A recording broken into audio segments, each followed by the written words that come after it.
I'm walking down the street. I do want to say to Doni and many of you in this room that over a very long career in this city, all of you have helped me and my colleagues tell the truth and to try to tell. I may not look like you and you me, but Put my head up. I'm South Carolina, so I just... What does this event mean to you, Miss Peggy Moore? Oh, my heart, Happy 20th anniversary. my heart is about loving up on my sisters. Do you know what it feels like to have your sisters in the room? Done. And dare to be different and unique. I'm gonna be the best me I can be by letting His glory shine through. I am beautiful, I am blessed, but not just what you see in the flesh. I'm free from people, free from myself. The doctor lived next door to the janitor, to the reverend, and the lawyer. We were together.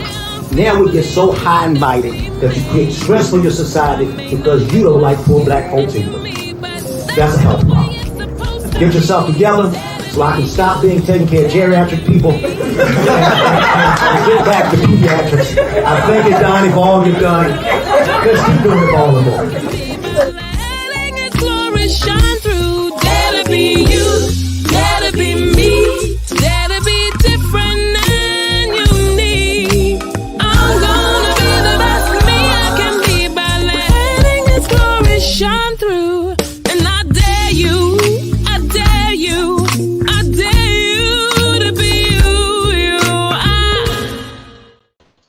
First name's Doni, last name's Glover. In it to win it for the long haul, baby. Today's guest is the one and the only Chad Williams.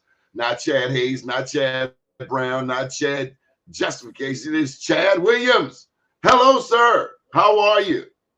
What's up, Doni? It's good to be back. I think it's been exactly almost 2 years since I was on this show when I came out here. Wow, all the way from Barry Farms. Look, we want to dive right into the history for those of us in Baltimore who don't know about Barry Farms. Yeah. That's where you grew up, right? That's right. Is that Southeast DC? That's Southeast DC, my brother. You know that. Tell me about Barry Farms. And it's a long name to it. Let me get the full name. You probably can pull it out of your head. Mm-hmm. Barry Farms Freedman neighborhood. Yeah. I mean, I'm thinking Frederick Douglass. I'm thinking the Freedman's Bank. Tell me about it. Yeah, so, I'm going to give you a short story because, I did a research article about Barry Farms where I grew up. So right after the Civil War, free black men who fought in the Civil War were basically camping out along what today is called K Street. And then General Oliver Otis came through and asked them, what did they need? And these guys didn't say a handout. They didn't ask for a job. They didn't ask to be enlisted and back into the military. They asked for land. And General Otis Howard ended up purchasing them in secret the land, which we know now is Barry Farms. That turned out to be one of the most well-known, richest, wealthiest areas along the East Coast. So much so that these black women and men actually have vacations home in what we know now as Harper's Ferry. The money that they used to build out Barry Farms helped to fund Howard University Hospital, the Freedman Hospital, which eventually became Howard University Hospital. So it's a rich legacy there that a lot of people are not aware of, but that's the legacy that I carry with me. Now, some people in Baltimore might not like what I'm going to say, but I'm saying any damn way. When I look at Howard and I look at Morgan State, Howard has some things that I desire for Morgan State. Yeah, but go ahead. A certain functionality. Mm-hmm. I just heard you say how Howard, the hospital, this impacted the life of those people in Washington, D.C. Yeah, and it was envisioned way back right after the Civil War by free black men. So, You know, It wasn't just about an education. It's about life. Yeah. The whole aspect. Your doctors, your lawyers, all of these things, and bringing the education back to the community. Yeah, exactly. Now, one thing I will have to say though, as a proud UDC Firebird, which people get lost in Black history, is that before Howard University was built, it was built around the original campus of the Miners Teacher College, which was built before Howard University, which eventually became the University of the District of Columbia. So I always have to throw that in there because people lose that kind of Black history knowledge. One of the greatest alumni ever of UDC, besides yourself, is a Baltimorean named Chew Smith. Yeah. Harlem Globetrotter. That's right, basketball player. Yes, sir. So let's go back into some of your history. Now, the article you were talking about is Berry Farm, a community denied hope. And that's where I want to point to your mission to eliminate systemic issues facing disadvantaged urban neighborhoods. Yeah. That's what you train for. Yes. I've been doing this probably since, 1998. I had some really great mentors who people may not even know the names of, people like David Dennison, John Hampton. You even got William Parson, Stanley O'Neill, people that I worked with in the firm that I started out with. You know, many people may know Stanley O'Neill as the former CEO of American Express, and William Parson, the former CEO of Warner Brothers. We even had Roger Ferguson, who was the first Black man to be a vice president on the Federal Reserve Bank. So these were individuals that I had worked with and very instrumental in my life path. So how'd you come to Baltimore? And of all places, North Avenue. That's my strip, man. Well, y'all recruited me. So as you know, I was running a housing authority out in Vegas, and word through word, of multiple folks told them to reach out to me. And as I tell people, one of the things that's important to me in my career is to actually have impact, not political impact, but real on the boots, neighborhood ground impact. And having a discussion with the board, the selection committee, I was really excited that number one, with an individual like Senator Antonio Hayes, that we had the political will to get things done. The transition into the Wes Moore administration, that we were going to have the funding to get things done, and then having the institutional support of Dr. Jenkins at Coppin State University, who chairs the West North Avenue Development Authority. I think all of the ingredients were there to really have a monumental impact in the epicenter of redlining, which actually spread throughout the country. And if we can address the systemic disinvestment that happened in West Baltimore along the West North Avenue corridor, this should be a model for the nation where other redlining was replicated. Now, you've introduced this term to our discussion, and we don't want anyone to be confused. What is redlining? Yeah, so redlining was a process started out here in Baltimore where the city council put in a law that said that depending... I got to check you with that. It was the mayor. The mayor? Okay. Mayor J. Barry Mahul, 1910. All right. So he put this law in that said that a certain based on the percentage of a block, whether it was Black or white, that only a Black or white individual family could live in that block. And obviously, as a result of that, many whites fled Baltimore. They moved out past, which would be now North Avenue, because that used to be the county area, into the city, like annex some more property, like in Roland Park, where most of them moved. And then as that flight happened, there was a lack of investment in the city and the infrastructure along West Baltimore. And even though Blacks were able to afford these homes, they were purchasing homes that actually were not up to code, had inefficient infrastructure, and that continued on for generations. And so that's, to me, just a really snapshot of redlining and the historical impact that it had. I'm getting ready to share some history with you you may not know. All right. So back in 1910, when the mayor, his name was J. Barry Mahul, and this was right around the time that Roland Park had just been developed. Roland Park is Baltimore's first suburban garden community. Mm-hmm. And the white folks up there, some of them, their mentality hasn't changed to this day. They had a black community right next door, founded by a black man named Grandison Hoe, called Hoe's Heights. And when they introduced that ordinance, they didn't want those blacks to be able to move into their neighborhood. And like you said earlier, that ordinance, the redlining, where blacks couldn't move into white neighborhoods, and diabolically, whites could not move into black neighborhoods.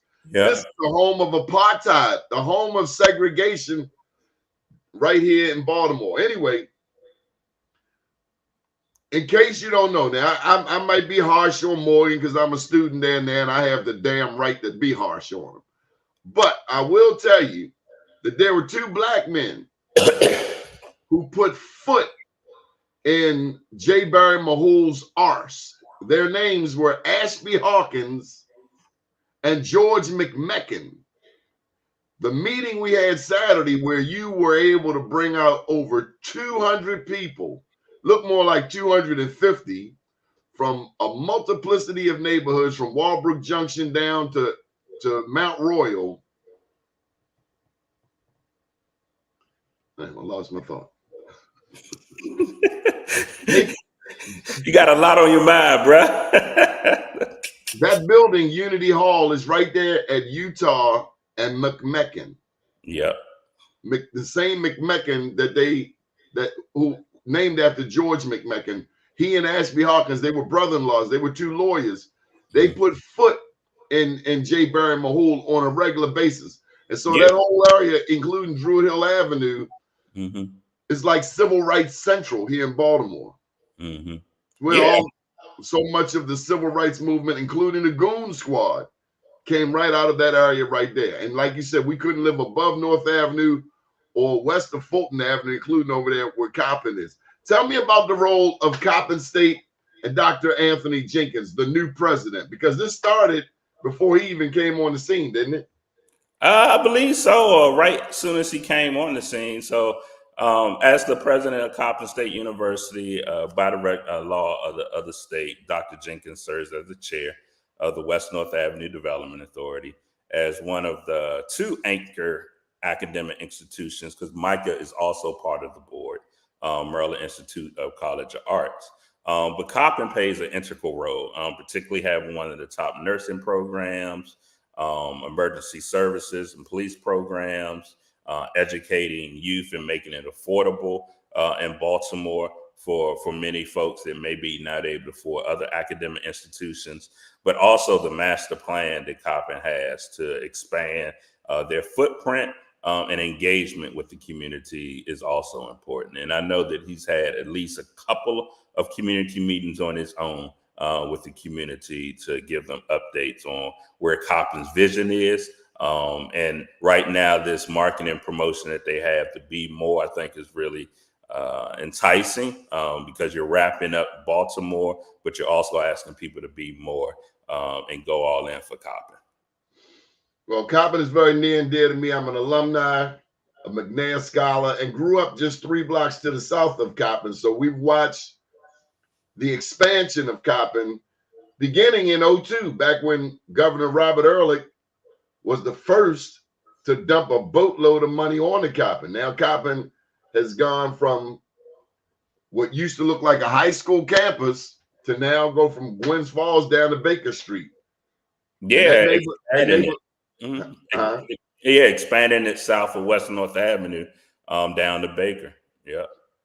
And that was a tough neighborhood. That's where I came out of. And what's there now is a lot more beautiful. Now, don't get me wrong, when we grew up, that's what we knew. Right. But I lost a lot of friends in that area. Yeah, understandable. So we're glad to see this transformation. So tell me about your work in Vegas. My work in Vegas. So I think the most significant work that I would talk about in Vegas You is ran the housing authority? yeah, it's a regional housing authority. It's one of the largest in the country. Most people may not know Clark County, Nevada is the 11th largest county in the nation. And it encompasses the city of Las Vegas, North Las Vegas, Henderson, Mesquite, and Boulder City. Has a population of about 2.5 million people. So it's a significant housing authority. We had owned over 500 acres, I believe about 35 or 31 properties, and really had an impact on really 15,000 people.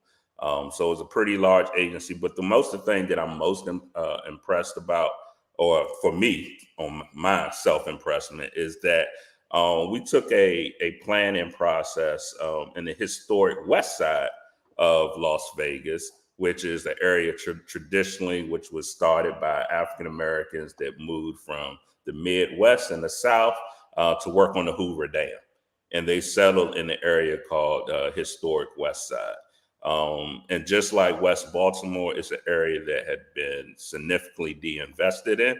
And when I came in, we did a large urban planning program to redevelop 2 public housing sites, the historic Moulin Rouge Casino site, which is all going under development, bringing over a satellite campus from University of Nevada, Reno and UNLV, bringing back some of the commercial and retail along that main corridor and historic west side.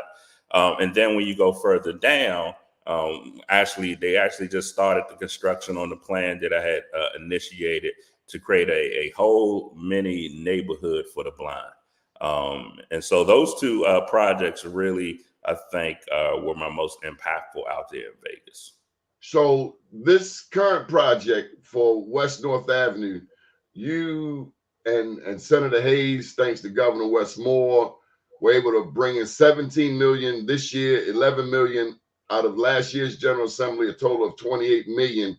So that's on par, but that's chump change compared to some of the budgets that you've had to manage. You've managed 150, 250 million. Yes, yeah. But it's not about the amount of money that's being managed. It's about the amount of impact that you have in managing that. And so, you give me $1 million, I'll make it work. But if you give me $100 million, I'll definitely make it morely work. So I think over the time, we see the commitment from the governor and Senator Hayes and Delegate Ambry for the West North Avenue Development Authority. I think people are seeing how successful we are to quickly get up and running and then have an impact, producing our comprehensive plan, getting the grant funding out to entities that reflect the neighborhood and having them starting work and just in less than 2 years since I got on board. And I got to tell you, the last major investment. Now, of course, the previous, Hogan put some money on North Avenue. Ehrlich put some money on North Avenue. But it's a 9-1 Democratic city, and I got to tell you, Mr. Chad, I want to see. I was looking to see a little bit more political representation at that meeting because that strip from Mount Royal up to Walbrook Junction, that covers 2 or 3 city council districts, state legislative districts, and we need to see our elected officials. I only saw 2.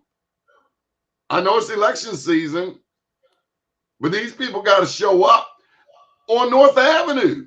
I mean, look at what you're doing. You're spearheading growth and development. There hasn't been this type of investment in West Baltimore I have counted since the empowerment zone. Wow, and that goes all the way back. Yeah, that's $100 million, and you're talking about the mid-90s. Yeah. So I would think a lot more political interest would have been aroused by now. Yeah, I think that's a question for each individual elected official to make that decision and answer to They you. missed a crowd of 200 people, Chad. Hey, Doni, so for individuals like you in the media, I think that's something that you can challenge them on. What I will say is I think that when people actually see these construction projects going on, and then people want procurement and grants, I think there will be an increased interest of other elected officials. Let me give it to you like this. If you were an elected official, would you be there? For Would you sure. have been there Saturday? For sure, I would have been there. Why? Because there were 200 plus votes there. See, you can't build buildings without people. Right. Senator Hayes, and I've monitored, covered his work since the 90s. He looks young, but he's put in more time than people 70 years old in this city, looking out for a neighborhood he grew up in. He grew up a block and a half, 2 blocks from Penn North. Nobody comes back to Penn North. When Freddie Gray happened 9 years ago, we didn't see any of these people. We saw him. But these people don't come to Penn North. Do you understand? They don't. That's like Southeast DC. When I tell people we're doing an event at PD Green UPO. Oh, wow. Yeah. When I tell them we're doing a Black Wall Street at Benning Park, people in Baltimore have no clue. But people in Northwest don't even care. Northwest DC, whatever. Right. Because there's a certain stigma about Southeast DC. Now, for me, that's where Marion Barry from. Oh, not where he's from, but where he represents. He's out of Mississippi, if I'm not mistaken. Yeah, Mississippi. But the greatest mayor ever for me out of Washington, D.C. But at the beginning of the show, one of the things Dr. Zollicoffer says is we have a public health problem. We don't like poor Black people. And that's what's often associated with West North Avenue. And that's just a stereotype. Yeah, it's unfortunate, but I think the investments that we'll be making in housing, transportation, economic development, green space will have a direct and indirect impact on it and improving not just people's overall health, public health, and environmental health, public safety, and created living wage economic opportunity jobs for employees and residents so that they can continue to maintain and live in West Baltimore. Now, you did some advocacy work way back when you were in college, if I'm not mistaken. Who were you standing up fighting against? Oh, Lord, man, you went all the way back. Man, so that was the DC Control Board at the time. It was like March 1996. If you remember, that was like one of the largest protests in DC at that time. We had shut down the city for a couple of days, the bridges, because the DC Control Board and Republican-controlled Congress wanted to cut DC's budget and particularly eliminate the University of District of Columbia. So I was the student representative on the board of trustees at that time. And I want to say it was like March 16th. We just walked out on the street on Connecticut Avenue, shut down a major thoroughfare. And then we had other students from other universities join us, Howard, Catholic, American, and Georgetown, shut down bridges into the city. And that protest lasted about at least a couple of 3 days, if I can remember.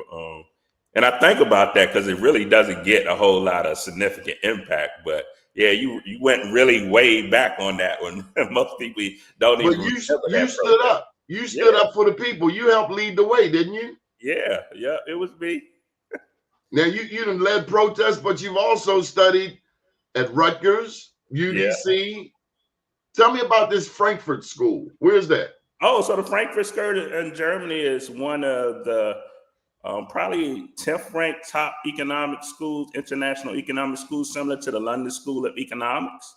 So I studied there primarily banking, real estate development, had the opportunity to use those skills in Trinidad, where I worked for the Central Bank of Trinidad and Tobago for 4 years. And then also had the opportunity to work in Nigeria, South Africa, and Kenya, and then also Vietnam, working on micro community finance. So it was a combination of studying at the Frankfurt School of Finance and Management, but primarily working at the Central Bank of Trinidad and Tobago, and then having sovereign wealth funds from other countries invest in Trinidad and structure those in a community banking micromanagement system. So Sie sprechen Sie Deutsch? No, actually, I'm gonna give you a funny story. So, You don't yes, parlez-vous français?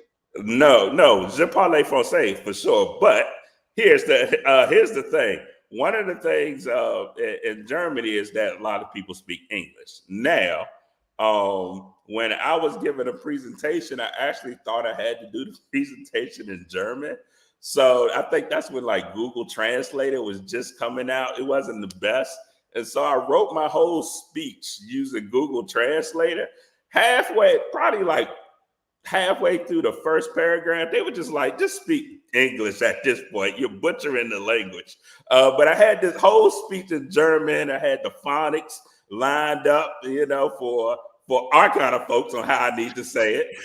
So it didn't work out too well, but You tried though. It was a good icebreaker. Yes, It was. I find that if you show them that you're trying to speak their language, whomever they are, Russian, Polish, you mentioned Nigeria, wherever, it just shows that you have respect for their culture, and they applauded your attempt. Yeah, exactly. Now you throw in Nigeria. I gotta ask you, oh my goodness, did you develop a West African accent while you were there? You know, the English kind. No, I did not develop a West African accent when I was there. There's 200 million Africans in that country. Oh my goodness. No, did not. People still think, I still got a Southern accent from my parents that grew up in deep Southern Georgia. So I might not hear it, but I don't know. Now we haven't heard of Georgia. I went to school in Georgia. I ain't heard no Georgia on you at all. But the Trinidad and Tobago, that was a multi-million-dollar project as well. Tell us about it.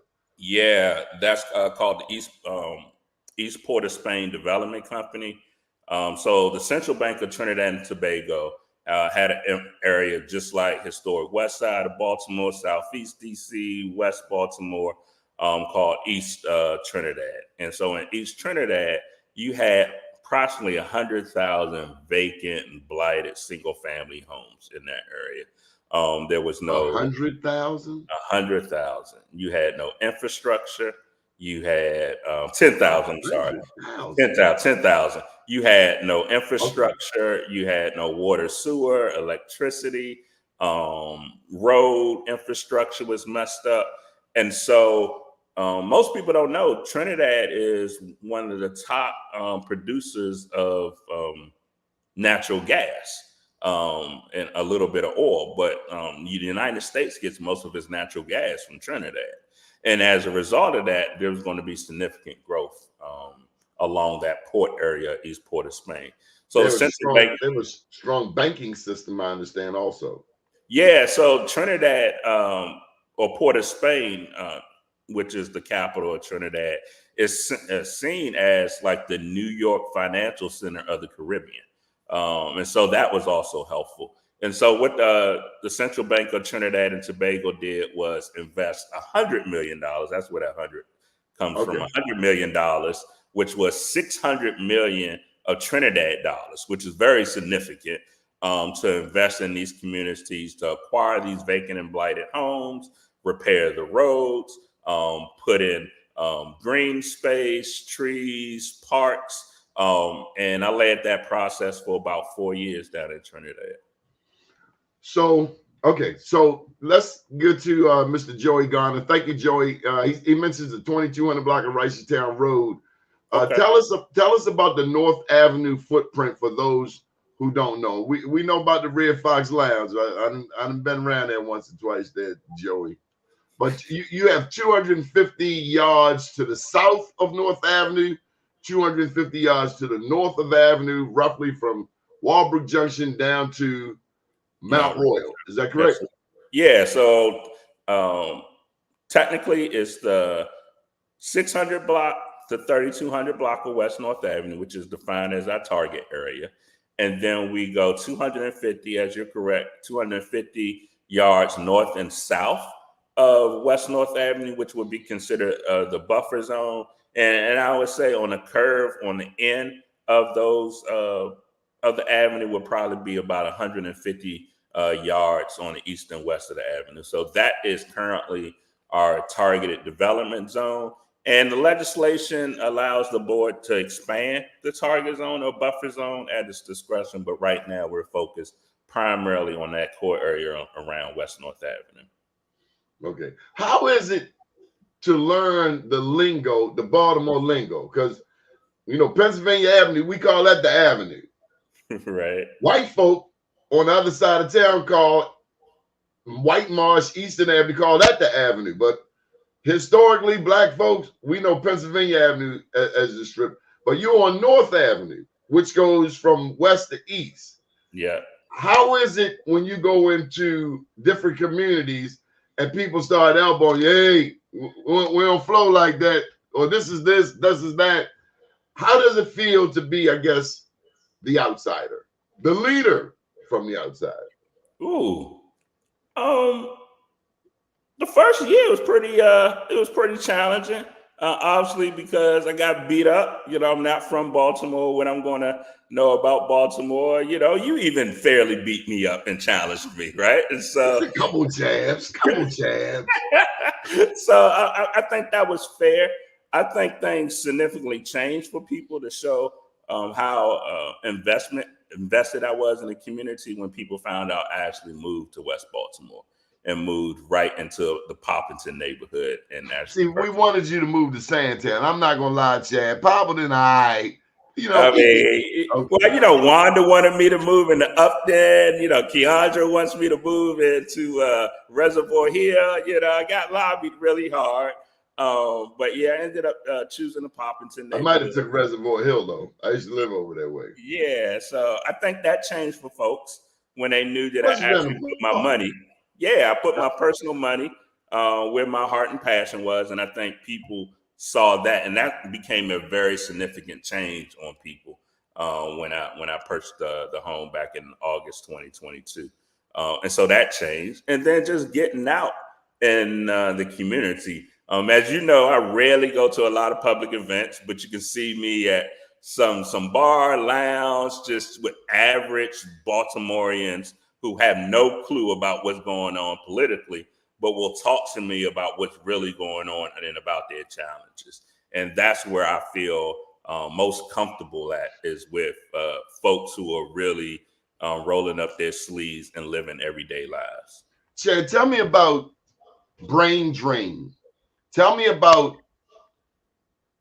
suburban flight. Tell me about, because you're in a neighborhood, West North Avenue, a neighborhood that we didn't start living into until the 50s.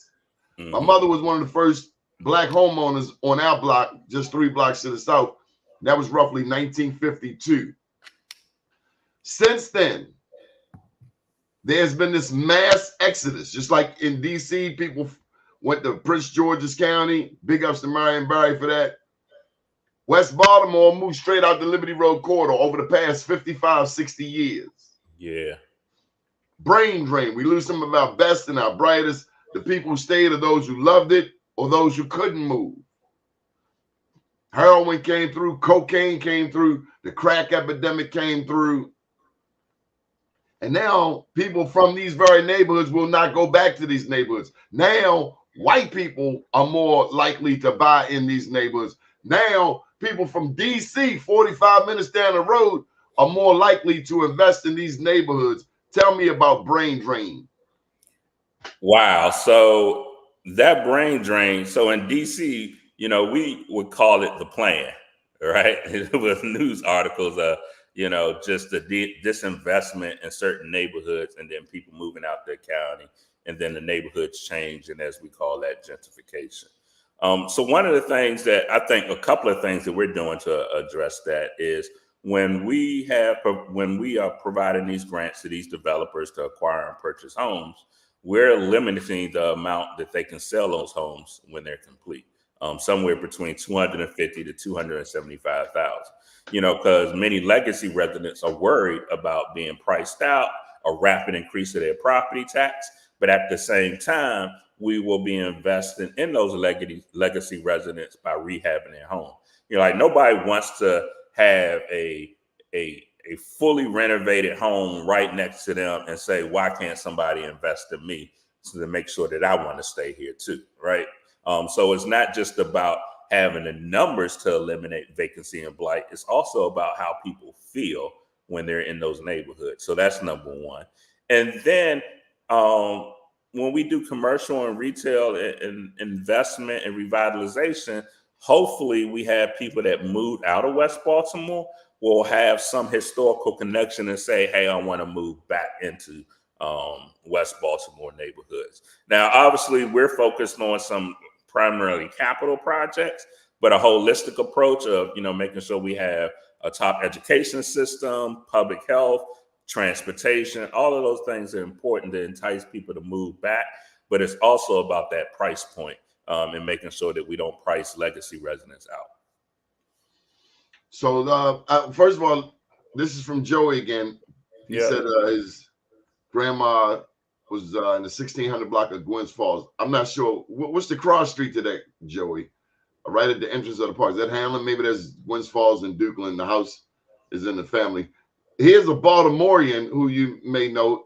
Y'all stole him. The whole Prince George's. Urban Reed? y'all stole him from us. See, this cat from Baltimore, he right over there in Cherry Hill. But we ain't seen him in Baltimore in about, well, I did see him. I ain't gonna throw you under the bus, Urban. You get props from the great Urban Reed. Oh my goodness. What's up, Urban? But Glenn brings up the highway to nowhere, the houses that were knocked down all along Mulberry Street, Franklin Street, that was left undone. And this, as you know better than any of us. They built highways through communities in Tulsa, Oklahoma. Yeah. They built highways through black neighborhoods around the country. They took Seneca Village from black people in between 82nd and 89th in Manhattan to finish Central Park. Yeah. They created Suitland Parkway. They created Suitland Parkway to go right between Berry Farms. It was built primarily as a military road from Bowling Air Force Base to Andrew Air Force Base, and it was just a military road to split the Berry Farms neighborhood. So yeah, this went all across the country, East Coast, West Coast, South, and Midwest. So I'm going to put you on point. This is the one political question I'm going to bring to you. We have a new governor. He's been a year and a half into the game. This news outlet has been pushing black business from day one. Mm-hmm. When we think about this initial investment, 11 million last year, 17 million this year, we understand that there's some communities around the state who have feelings about that, and we think they should understand that investment in Baltimore is an investment in the state of Maryland, particularly when you consider the under investment in these very same neighborhoods for decades. Mm-hmm. West North Avenue has never seen any investment, and it's a federal highway. Tell me about the role of the first black governor. Now, we're not expecting, we remember when Obama was president, he's the president for all people. Damn all that. We helped put him in there. We want to see investment in the black community. What's your take on that? And we're not trying to get you to cut your nose off. We want you to keep getting that money. But this is a black show. This is Black USA, Be More News. What do black people get? Tell them, Chad. So look, what I would say is that this fiscal year, Wes Moore significantly increased the Bernie grant for Baltimore City, the core funding for Baltimore City. I believe the core money went from 20 to 50 million. Bernie went from maybe 10 to 20 million. All of those were like 200, 150% increase. And then 17 million for West North Avenue Development Authority. When you think about that, that's almost, I believe, a 200% increase in funding just for Baltimore itself, right? And it doesn't have to be necessarily West Baltimore, but just Baltimore itself to address housing, economic development, and transportation. It's got to be West Baltimore. No. Because like when Obama was president, he gave Stephanie Rollins Blake money. She put the money downtown. Right. They took money from the recreation centers, including Easterwood. That's when the Omega Psi Phi fraternity took over Easterwood. Took money from these recs and put the money on a Grand Prix for 3 years. And that Grand Prix is not even here anymore. We've seen money taken from our neighborhoods. Martin O'Malley, the 21st century schools thing. We ain't seen no new damn schools around here. They're closing schools in these neighborhoods. Between Sandtown and Coppin, they are closing schools, not opening schools. We have been told this misnomer that we have a population decrease. Yet every night on the news, on Fox News, the murders are in these very same neighborhoods. So we commend you and the governor for investing where people haven't found the value. Black leaders have not found the value. And it's so disappointing that we put these people in office.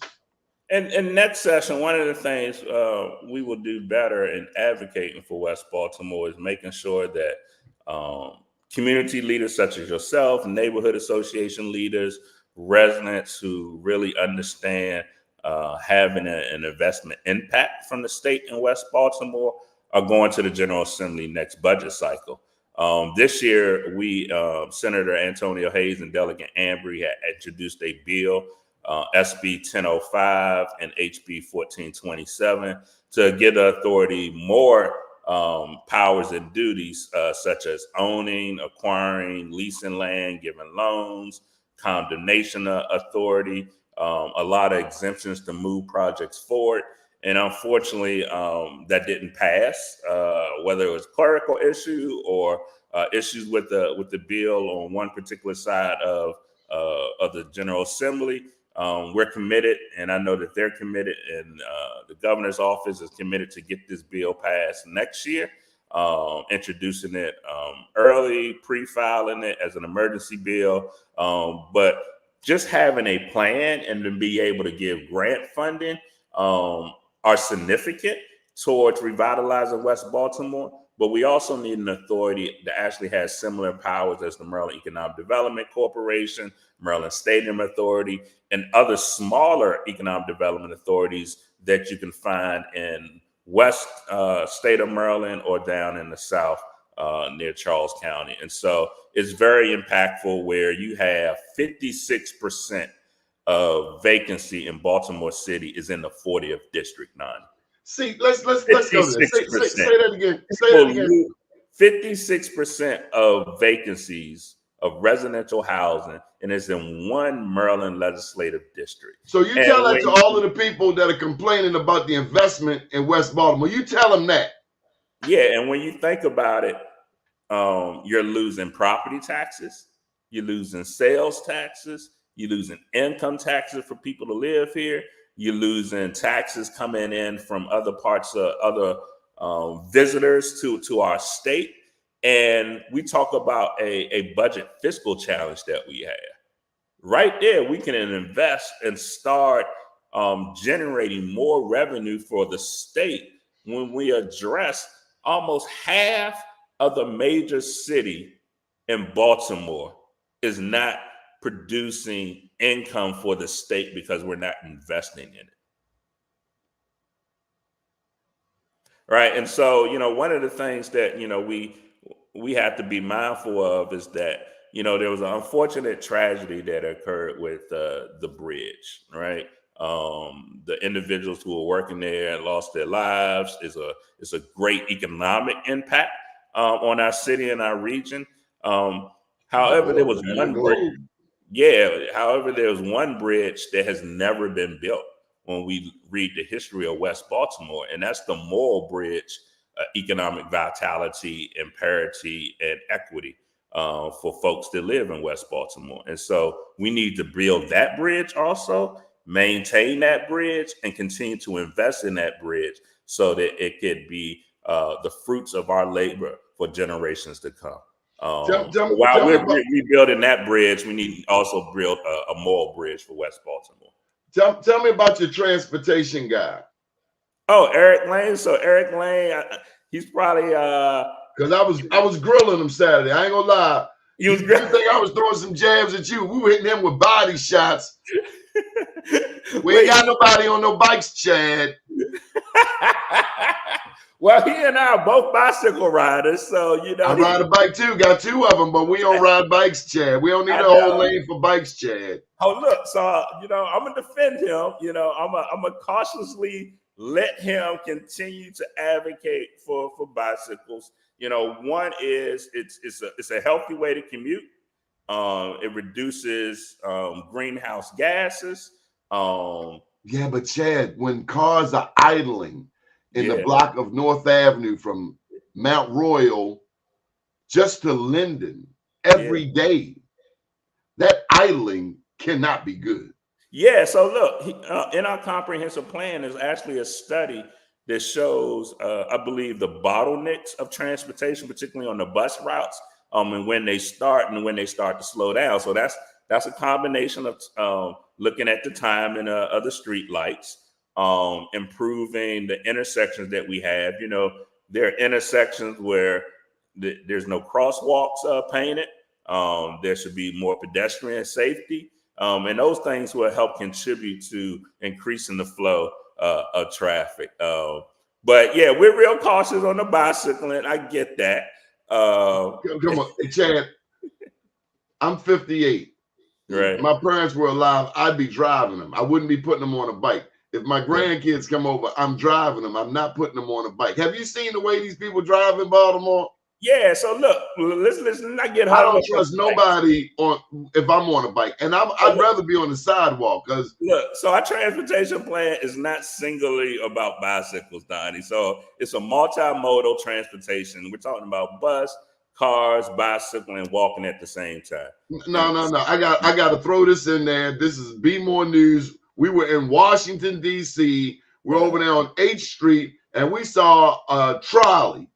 And Muriel Bowser put, if I'm not mistaken, 600 million, or she put a lot of money on a trolley that goes up and down 8th Street. No, that was actually Anthony Williams who started. Anthony Williams. Okay. Yeah. But they got a trolley. Now, if you can build us a trolley that goes up and down West North Avenue, then we can go for that. You go for a trolley. I go for a trolley. But let's put it out there and let the people. Okay. Let me shut up. That's enough. You go ahead. No, it's because I could be speaking just for me, but I like that trolley. And see, we've seen Fells Point get built up. We've seen Port Covington get built up on our backs, on our tax dollars, where the whole city council voted for Port Covington, and ain't no black people living down there. Right. We've seen our dollars go into, look at the lottery. 15 billion has gone into the Maryland State Lottery. They got a new football stadium, a new baseball stadium, but we have schools with no air and no heat. This goes back to 1973. So we know they can do what they want to do. Before you got here, they built up North and Charles for the White Arts District. They built it overnight. Where there's a political will, there's a way. And we just want that way to come to West Baltimore, finally. Yeah, and I think that's why the West North Avenue Development Authority was established, and I see us making great progress. You know, so let me ask you, let me switch the interview around. You know, what do you think we've been successful at, and what do you think we can be better at? First of all, if you only got 2 elected officials that show up at a meeting with over 200 people from West Baltimore, it makes me question where Melissa Wells, the delegate, was. It makes me question where Frank Conway, the other delegate, was. I'm going to give the council people somewhat of a pass, but I expected to see, frankly, John Bullock and who's the other one? James Torrance. Mm-hmm. Now, they are supporters of this network, but I just couldn't understand not seeing them. Now, this is campaign season. We 3 weeks out, but this is all the West North. Dude, you got the whole city. You got half the city. You got leaders there. It hurts me that they blew such an opportunity. I'd like to see the president in the community. We know the gala's coming up, $350 a ticket.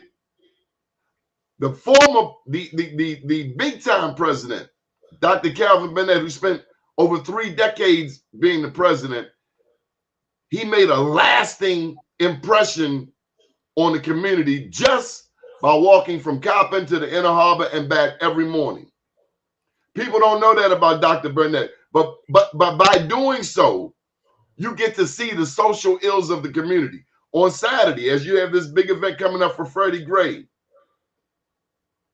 back when it happened in 2015, the University of Maryland showed up. Coppin's president, Maria Thompson, was going through cancer at the time, but the University of Maryland became the academic institution that demonstrated mastery over covering, analyzing the worst social upheaval in Baltimore since 1968.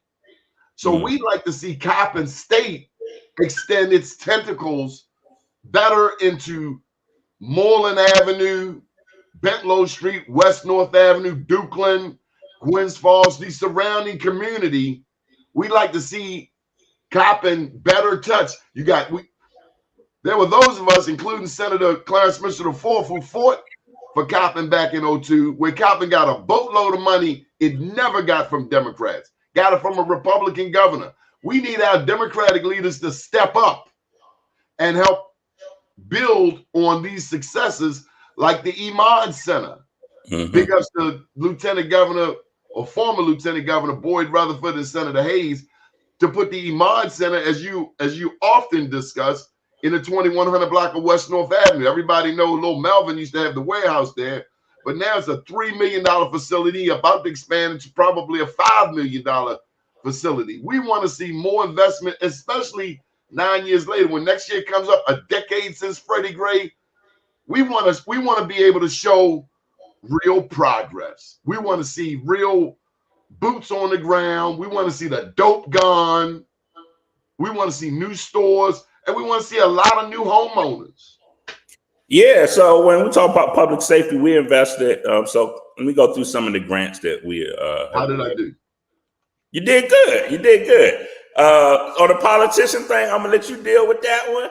And the media, they want to get reelected. They better show up on North Avenue because we will remember them. Hey, I'm gonna let you do your job as the 4th state here in the country. The 4th state. That's right. So look, on public safety, we awarded a $350,000 grant to a public safety entity, Frontline Management, that will do unarmed public safety patrols and street cleaning around Penn North, where we have a challenge of a multitude of issues, and then also between the 31 and 3200 block of West North Avenue. We're also providing a $750,000 grant to a Black female developer to close the gap to provide student housing for Coppin along West North Avenue at 1801 North Rosedale. Please say that again. Please, is that are those the 9 AKAs?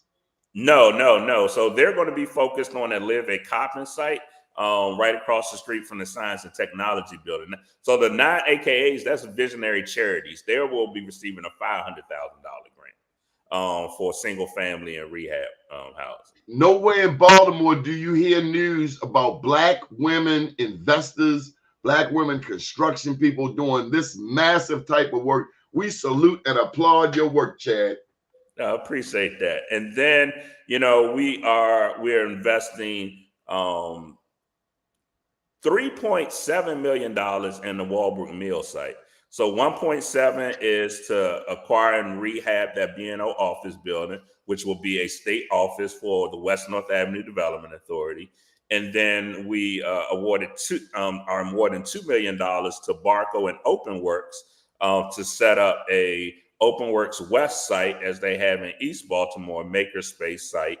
And then we invested $150,000 into 6 female-owned vendors in the Walbrook North Food Hall. so that they could purchase kitchen equipment. And so we're doing those investments along West North Avenue, but also making sure that we look at people that may not traditionally receive city and state funding, so that they could be futurely eligible for city and state funding, where they normally are not awarded those type of grant funds. So, Chad, time has run out on us, but you have to plug Saturday's event, and we are very proud. We want people to go to WNADA.org for more information, right? Yeah, go to WNADA.org. But what we're doing is Saturday at Cumberland Cary Park, right 1 block south of Penn North. I forgot the time, Donnie, so you have to tell me the time. But we're having a remembrance kind of event in partnership with the Black Arts District to have poetry, art, some light speaking to reflect on the 9th anniversary of what occurred along West North Avenue, and talk about the hope for the future that the West North Avenue Development Authority is addressing as some of those systemic causes of lack of fair parity economic opportunity for residents of West Baltimore, having the same amenities. And so we just thought it was a good way for us. Now we're up to $28 million of investment going into West Baltimore to show that, number one, the governor, Senator Hayes, and I definitely here. We listen to the people, and we want to say that, we're with you. And this is the future for West Baltimore. As the governor says, this is really just a down payment on the future of West Baltimore for its residents to set its own destiny. And so we want to be a part of that and be partners with the community. Okay, 2 to 4 p.m. this Saturday at Cary and Cumberland. That's a block away from Penn North. WNADA will be having a Freddie Gray program. And let me get the verbiage. Building a better future for West Baltimore. Performances from artists of the Pennsylvania Avenue Black Arts and Entertainment District. And we're proud of all of that. We just hope you have some indigenous leaders, some people like Stokey Kennedy, and some people who actually were there during the unrest, people who actually helped make a difference. Coach, this is from Baltimore County. What corporate entities are WNADA trying to attract? We can get on these the next time, but people can get in touch with you for more information. All they got to do is go to WNADA.org. Any final thoughts, Chad, before we go?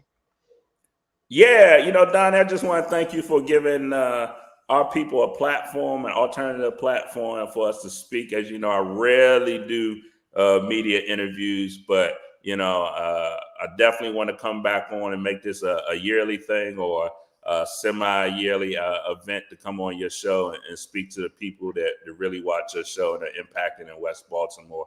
And I just want to thank the community for welcoming and supporting and continue to support me, even through personal challenging times and professional challenging times. And I just want to tell you, I love all of y'all. Appreciate it. Well, we appreciate you too. We can be tough when we get people from out of town.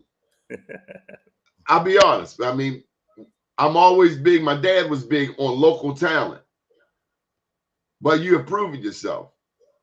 You've done your research. You've done your homework. You've gotten experience. You mentioned Frankfurt, Germany. You mentioned Trinidad and Tobago. You mentioned Nigeria. You mentioned South Africa. And you're a black man. You went to UDC. And you were over there fighting in the streets of DC, straight out of Southeast. So you all right with me. Southeast remind me of Sandtown. I appreciate that, my brother. Thanks so much. Hold up. We got a couple more comments. Want to get these people in there. They ain't going to talk about me. Joey Garner gave you much love. Thanks, Joey. Baltimore County gave you much love. That's Doug Burnett. Okay. Right. Thank you very much again, Chad. Up to date, down tomorrow. Do your day and everything will follow. Nothing to it but to do it. I got to do it, regardless of how I feel. I am somebody. I am my brother's keeper. Good morning, world.